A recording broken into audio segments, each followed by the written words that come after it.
Let's bring in for analysis Associate Fellow at Chatham House, Dame Roslyn Marsden, who's a former EU Special Representative to Sudan. Dame Roslyn, thank you very much for joining us here on France 24 in English.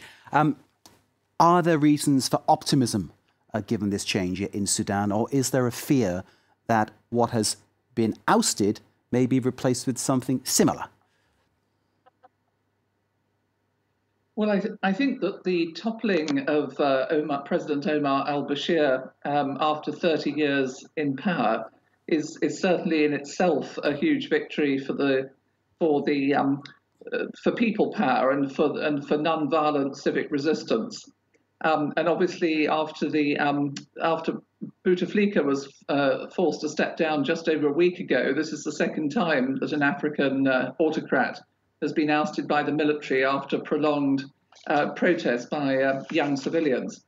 But I think at the same time, the reaction from the protesters has been one of deep disappointment and anger to hear that what is going to come next is 2 years of military rule.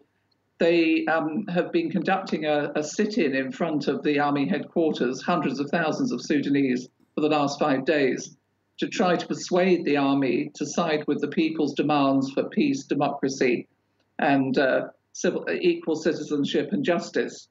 But they wanted this to be achieved through a genuine transition, democratic transition, and a civilian transitional government. So the announcement today was deeply disappointing because it looked like a repackaging of the previous regime with many of the same faces. And that sit-down protest outside the military headquarters is set to continue because the protesters are unhappy with the 2-year transition and the military taking control. In some way, though, given the lack of structure politically and the lack of opposition there, it's kind of inevitable that the military has to take charge, I suppose. Well, in fact, what we've seen over the last 4 months, the opposition groups and various opposition alliances coming together.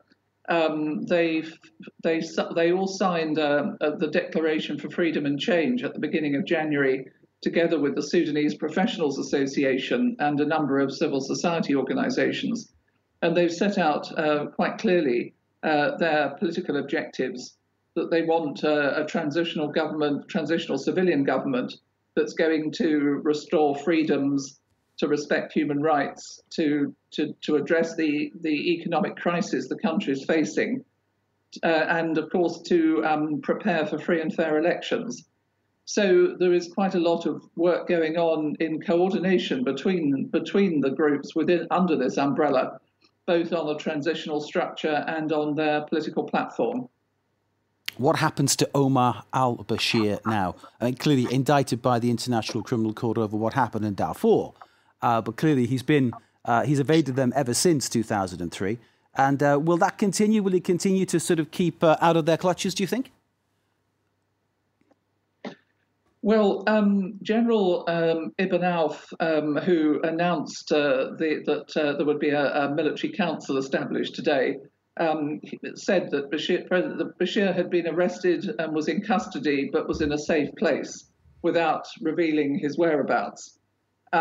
It seems unlikely that if there is going to be a military council with many of the same people who have been in the previous regime, that they're likely to it's unlikely they will hand over Bashir to the International Criminal Court. We don't know yet what might happen to him. It's likely that they might provide protection either within the country or allow him to leave and seek safe haven elsewhere. But of course, the protesters are very clear that they want to see justice served. Dame Roslyn, thank you very much indeed for joining us. Dame Roslyn Marsden, Associate Fellow at Chatham House and former EU Special Representative to Sudan. Thank you very much for joining us here on France 24 in English and sharing your analysis of the situation in Sudan. We'll bring you, of course, all developments from Sudan as they develop.